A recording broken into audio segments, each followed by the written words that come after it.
अंशुमनला phone येतो, पण तो बाथरूममध्ये असल्यामुळे सुष्मिता उचलते आणि तिच्यासमोर जे काय घाणेरडं सत्य येतं त्याने सुष्मिता शॉक होते. पण नंतर जी काय पलटी मारते त्याने मलिकाने अंशुमनला दिवसातारी दिसतात. नमस्कार मित्रांनो, या मालिकेच्या आजच्या भागामध्ये नक्की काय घडलं चला तर बघूया. तर आता पूजेची सगळी तयारी होते. अंशू आणि सुश येतात आणि पूजेला बसतात. खरं तर समर, स्वानंदी सगळे कौतुकाने बघत असतात, पण मलिका वाट बघत असते ते सुष्मिताच्या गोंधळाची. कारण तिने अंशूला सांगितलेलं असतं आणि अंशूने समरविरुद्ध सुशला भडकवलेलं असतं. आता पूजा होते. सुश अंशूला म्हणते, चला आपण जिजूचे आशीर्वाद घेऊया. ती समरच्या पाया पडते, ते स्वतःच्या स्वार्थासाठी. समर म्हणतो, छान संसार करा. सुश म्हणते, जिजू मला काहीतरी हवंय. समोर विचारतो, बोल ना काय हवंय तुला. सुश म्हणते, ह्या घरातील माझे अधिकार, मला ह्या घरामध्ये स्वतःचं स्थान हवंय. आणि तुम्ही काल म्हणालात ना मला मोठं गिफ्ट देणार आहे. समोर म्हणतो, हो म्हणालो होतो, तेच तर म्हणतो काय हवंय तुला. सुश म्हणते, चाव्या. तो म्हणतो, काय. ते म्हणते, जिजू तुम्ही नाही नाही म्हणू शकत. तुम्हाला म्हणालात ना तुला हवं ते माग, तर मी तुमच्याजवळ हेच गिफ्ट मागते. आजी म्हणते, तुला कळतंय का तू काय मागतेस ते. अगं चाव्या म्हणजे तुला पोरखीळ वाटला का. ह्या घराची जबाबदारी आहे आणि अधिकार फक्त घरातील मोठ्या सुनेला आहे. सुश म्हणते, आजी तुम्ही किती दुटप्पी वागताय ना. स्वानंदी म्हणते, सुश हे काय बोलतेस. ती म्हणते, काय चुकीचं बोलते.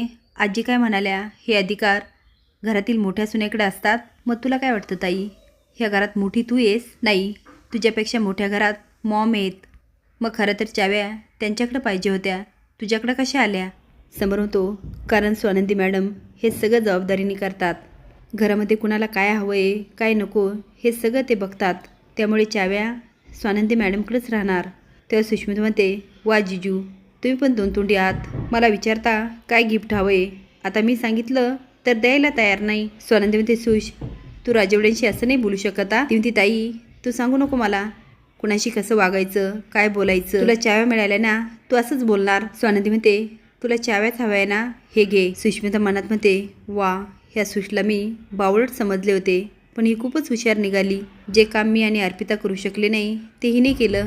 सुष्मिताच्या हातात चाव्या येतात आणि ती खूप खुश होते. पण त्यानंतर मजा येते ती मलिकाची. आता सुशच्या हातात चाव्या आल्या म्हणजे त्या आपल्याच झाल्या असा मोठा गोड गैरसमज मलिका करून घेते. सुश तिला चाव्या दाखवते. मलिका लगेच हात पुढे करते. सुश म्हणते, काय.